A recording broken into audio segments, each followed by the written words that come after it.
Hello students, welcome your YouTube channel.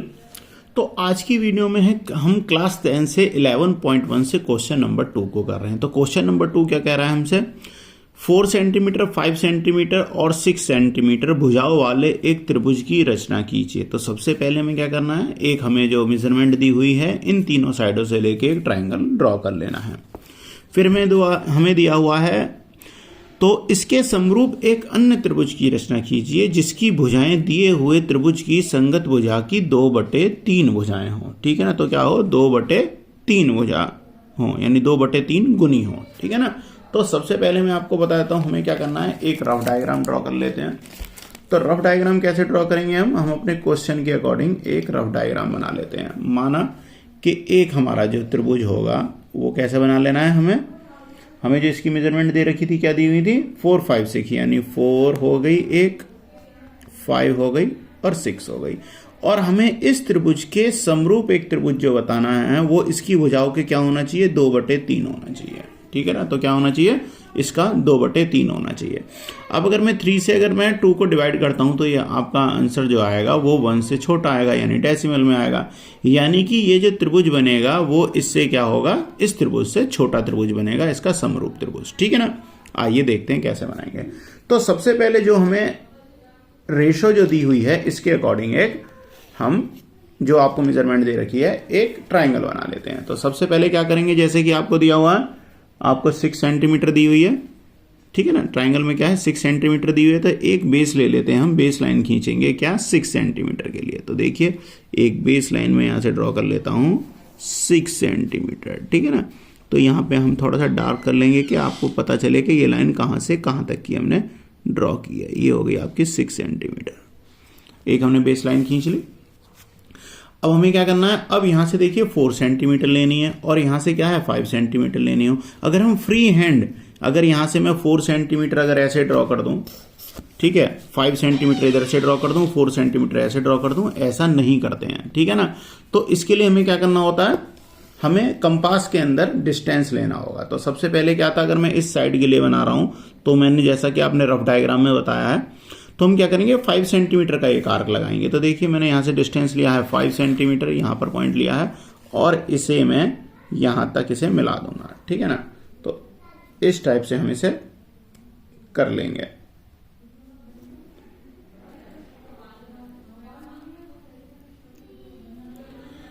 ठीक है, तो ये लेते हैं हम और इसे मिला लेता हूं। तो क्या हो गई, ये हो गई आपकी 5 सेंटीमीटर है। तो यहां से मैं एक 5 सेंटीमीटर की एक आर्क लगा दूंगा। फिर हमें क्या चाहिए, दूसरी 4 सेंटीमीटर की चाहिए। तो यहां से अब मैं 4 सेंटीमीटर फिर से ले लेता हूं। तो ये 0 के पॉइंट पर रखूंगा इस पॉइंट लाइन को और 4 से ले लूंगा। ठीक है ना, तो यहां से ये डिस्टेंस मैंने ले लिया 4 सेंटीमीटर। ठीक है, अब यहां से दूसरी तरफ से मैं अपने डायग्राम के यहां रखूंगा और एक लाइन जो एक आर्क जो है वो 4 सेंटीमीटर के लिए लगा दूंगा। अब आप देखिए ये इन दोनों जो आर्क है इन्होंने बाइसेक्ट करा है इस पॉइंट पर। ठीक है, अब मैं इसे स्केल से मिला दूंगा। तो ठीक है, मैं यहां से इसे मिला देता हूं, ये हो गई आपकी। ठीक है, और एक हमने यहां से लिया और इसे हमने मिला दिया। अब जो आपका ट्राइंगल जो हमने बनाना था वो तो हमारा बन गया। तो मैं इसे नाम देता हूं BCA इस टाइप से। तो यहां पर भी दे देता हूं BC और A। ठीक है, अब ये आपका ट्राइंगल जो है वो बन चुका है। अब हमें करना क्या है कि हमें इसके 2/3 एक ट्राइंगल और बनाना है। तो सबसे पहले क्या करेंगे, B पर, क्योंकि हमने B को मेन माना है, तो B से क्या करेंगे, एक एक्यूट एंगल हम ड्रॉ कर लेंगे। अब B से अगर मैं नीचे की तरफ एक एक्यूट एंगल लगाऊंगा तो आप चाहें मेजरमेंट लेके बना लें, जो भी 90 डिग्री से छोटा जो भी एंगल होगा वो क्या होगा, एक्यूट एंगल होगा। तो हम इसे फ्री हैंड भी बना सकते हैं क्योंकि सारे ही आपकी एक्यूट 90 डिग्री से जो भी छोटे होंगे सभी आपके एक्यूट एंगल की ही श्रेणी में आने वाले होते हैं। ठीक है ना, तो हमने यहां लिया और एक जो है हमने लाइन को ऐसे ड्रॉ कर लिया। ठीक है, तो ये सब क्या है, आप अगर इसे मेजर करोगे तो ये 90 डिग्री से छोटा ही एंगल बन रहा है दोनों के बीच में। तो ये क्या है, एक्यूट एंगल है। ठीक है, समझ गए। अब देखिए, अब हमें क्या करना है, हमें बेस लाइन देखनी है। ठीक है ना, बेस लाइन से हमने क्या करा, एक्यूट एंगल बना लिया। अब देखिए हमें यहां पर हायर नंबर क्या दे रखा है, दोनों फ्रैक्शन में हमें हायर नंबर क्या दे रखा है 3, यानी कि इसके 3 पार्ट करने हैं इक्वली। ठीक है, तो अब इसके 3 पार्ट इक्वली कर देते हैं। तो आप क्या करोगे, कंपास में कोई भी डिस्टेंस ले लोगे और उसके अकॉर्डिंग आप इसके 3 पार्ट्स में इसे डिवाइड कर दोगे। इक्वली 3 पार्ट्स ले लीजिए, ठीक है ना। तो मैंने कोई भी इसके अंदर डिस्टेंस लिया, एक फ्री हैंड कोई भी डिस्टेंस लेंगे और यहां से बी पे पॉइंट लगाएंगे और बी से एक पार्ट, ये हो गया आपका फर्स्ट पार्ट, फिर ये लगा दिया जी सेकंड पार्ट, ठीक है, और फिर यहां से लगा दिया मैंने थर्ड पार्ट। तो ये हमारे तीनों पार्ट हो गए। अब क्या करेंगे, ये जो आपका लास्ट जो थर्ड पार्ट है, क्योंकि हमारा जो हाईएस्ट नंबर क्या है यहाँ पे 3 है, हाईएस्ट नंबर क्या है हमारा यहाँ पे 3, तो इसे तो थर्ड पार्ट को मैं इससे मिला दूंगा। तो देखिए थर्ड पार्ट को मैं सी से मिला दूंगा, जो आपका एंड पॉइंट है यहां से सी से मैंने लिया और इसे ऐसे मिला दिया। ठीक है, दिखाई दिया आपको, हमने सी से इसे मिला दिया। अब ये बी था, इसे तो फर्स्ट पार्ट को मैं देता हूं B1 का नाम, ये हो जाएगा आपका B2 और ये हो जाएगा आपका B3। ठीक है, इस तरीके से हमने इन्हें नाम दे दिए। अब हमें करना क्या है, जो C को हमने B3 से जो मिलाया है, आपको जो इसकी रचना लिखोगे उसके स्टेप में जैसे जैसे हम बनाते जा रहे हैं वैसे वैसे ही इसे लिखते चले जाते हैं। ठीक है ना। तो अब हमने इसके बाद क्या करा, B2 पर B3 के इक्वल जो है यहां पर जितने डिग्री का एंगल बन रहा है उतने डिग्री का एंगल हम यहां पर बना देंगे।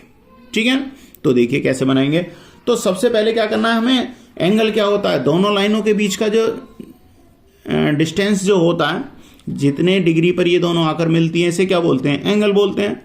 तो अब क्या करेंगे हम, बी सी के बीच में देखते हैं, बी सी और B3 के बीच में कितने डिग्री का एंगल बन रहा है, उतने डिग्री का एंगल पॉइंट B2 पर बना देंगे। ठीक है ना। तो उसे बनाने के लिए क्या करेंगे, एक कंपास में थोड़ी सी जगह लेते हैं। आपने इसके करस्पॉन्डिंग एंगल आपने पिछली वीडियो में बनाने देख ही लिए थे। ठीक है ना, क्वेश्चन नंबर 1 के अंदर। तो यहां से लेके इस एंगल को हम नापेंगे, एक फ्री आर्क हम ऐसे लगा देंगे। ठीक है ना। अब सेम यही डिस्टेंस आपको कम या ज्यादा नहीं करना है। अब ले जाइए अपने सेकंड पॉइंट पर, देखो क्योंकि सेकंड आपको दिया हुआ है, सेकंड 2 दिया हुआ है ना यहां पर, तो 2 पॉइंट पर B2 पे ले गए। अब B2 पे ले जाने के बाद में यही डिस्टेंस लेना है और ऐसे ही एक आपको आर्क लगा देनी है। ठीक है ना, यहां से ली और मैंने एक ये आर्क लगा दी। अभी मुझे पता नहीं है कि कितनी है। ठीक है ना, इसकी लंबाई नापेंगे। अब हम यहां से लेंगे और इसका डिस्टेंस नाप लेंगे। तो देखिए डिस्टेंस नाप लेते हैं हम इसे,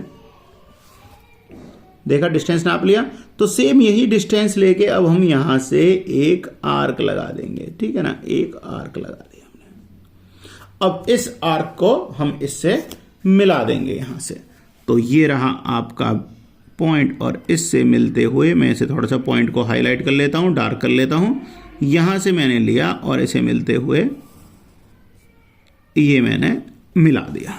ठीक है, तो ये लाइन जो है ये दोनों आपस में क्या होगी, पैरेलल लाइन ड्रॉ हो गई है। अब हमें क्या करना है, जो एंगल हमारा यहां पर इतने डिग्री का बन रहा है, इतने डिग्री का हम इस पॉइंट पर बना लेंगे। तो देखिए ए था, ये बी था, ये क्या था, सी था। तो मैं इस पॉइंट को नाम दे देता हूं C1।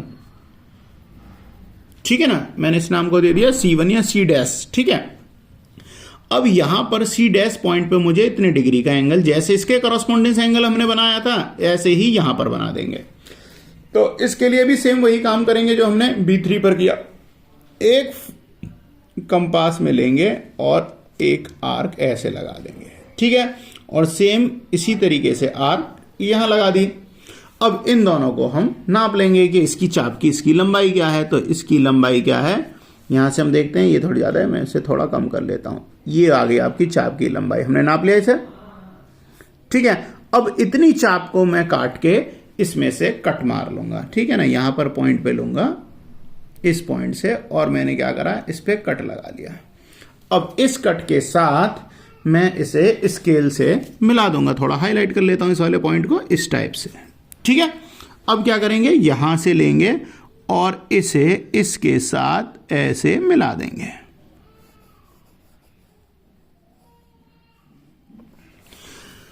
तो देखिए आपका जो डायग्राम जो हमसे जो बनवाया था, जो मेन आपका ट्रायंगल कौन सा था, मेन ट्रायंगल था ABC। और इसका मेन ट्रायंगल का हमें इसकी सारी पार्टों का क्या करना था, 2/3 जो थी इसकी सारी भुजाओं का 2/3 भुजा का हमें एक ट्रायंगल बनाना था। तो अब जो नया जो ट्रायंगल बना है वो क्या बन गया हमारा A1। देखिए A1 ABC1, ठीक है ना। और जो मेन जो था हमारा वो गया था ABC, ठीक है। तो क्वेश्चन में जो हमसे कहा गया था ये काम हमने कर दिया है। एक त्रिभुज 4 सेंटीमीटर, 5 सेंटीमीटर, 6 सेंटीमीटर भुजा वाले एक त्रिभुज की रचना कीजिए, तो वो हमने रचना कर दी थी, ठीक है। अब इसके साथ में क्या बोला गया था हमसे, इसके समरूप अन्य भुजाओं की रचना कीजिए जिसकी भुजाएं दिए गए त्रिभुज की संगत भुजा के 2/3 हो। तो इसकी भुजाओं के जो संगत भुजा हैं इसके 2/3 भुजाओं का एक और ट्रायंगल हमारा बन गया है, ठीक है। तो इस तरीके से हमने ये क्वेश्चन नंबर 2 कंप्लीट कर लिया है। और जैसे जैसे हमने इसे कंप्लीट किया है वैसे वैसे अगर आप इसके स्टेप्स लिखेंगे, अपनी लैंग्वेज में लिखना है, ध्यान रखिएगा। तो सबसे पहले क्या करा था हमने, एक बेस लाइन BC खींची, फिर बेस लाइन BC खींचने के बाद में 4 सेंटीमीटर की आर्क लगाया B से, और C से क्या लगाया हमने, 5 सेंटीमीटर का आर्क लगाया, और फिर B पर एक एक्यूट एंगल खींचते हुए एक लाइन ड्रॉ कर दी, ठीक है। जिस तरीके से आपने बनाया है उन्हें हम स्टेप्स में पॉइंट वाइज पॉइंट लिख देंगे, तो आपकी रचना पूरी हो जाएगी। और अगर आपकी समझ नहीं आता है कि अभी भी ये रचना कैसे करनी थी, तो आप मुझे कमेंट कीजिएगा, क्वेश्चन बताइएगा, मैं उसके लिए आपको विद रचना यानी जो इसका कंस्ट्रक्शन के स्टेप हैं उसके साथ भी मैं वीडियो बना दूंगा। वैसे मैंने इससे पहले वाले क्वेश्चन में क्वेश्चन नंबर 1 में आपको बना के बताया हुआ है, आप इसके स्टेप्स लिखने के लिए वहां से वीडियो आप देख सकते हैं। तो स्टूडेंट्स, मिलता हूं नेक्स्ट वीडियो में नेक्स्ट क्वेश्चन के साथ। Bye bye.